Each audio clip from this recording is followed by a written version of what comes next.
அவருடைய போராட்டம் பாதிக்கப்பட்ட மக்களுக்கு நீதி பெற்று தருமையானால், அதாவது குடியிருப்புகளை அகற்ற விடாமல் தடுக்குமையானால்,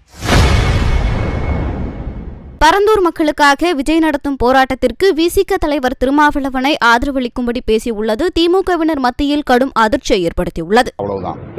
இந்த பரந்தூர் விமான விஷயத்துல பாத்தீங்கன்னா பொதுமக்கள் முதல்வர் சந்திக்கல, அவங்களோட பிரச்சனை இது பண்ணணும், இல்லாட்டி என்னோட தலைமையில சட்டமன்றம் நோக்கி அவர் அழைப்பு சொல்லி விஜய் கூறியிருக்காரு. இது குறித்து அந்த பிரச்சனை குறித்து எல்லா எதிர்க்கட்சிகளும், விடுதலை சிறுத்தைகள் உட்பட பொதுமக்களுடைய கோரிக்கைகளை அரசின் கவனத்திற்கு எடுத்து வைத்தோம். அதையும் தாண்டி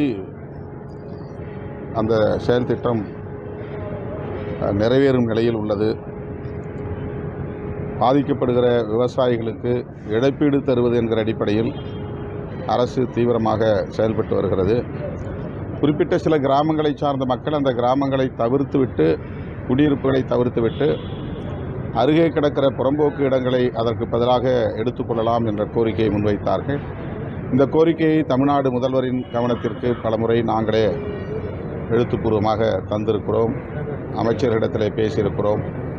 ஆனாலும் இழப்பீடு தருவதில் ஆர்வம் காட்டுகிறது. இந்த நிலையிலே விஜய் அவர்கள் சொல்லியிருக்கிற கருத்து,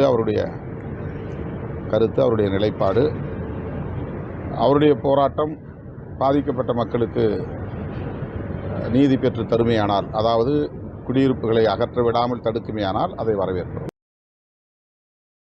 செய்திகளை உள்ளது உள்ளபடி தெரிந்து கொள்ள ரெஃப்ளெக்ட் நியூஸை சப்ஸ்கிரைப் பண்ணுங்க.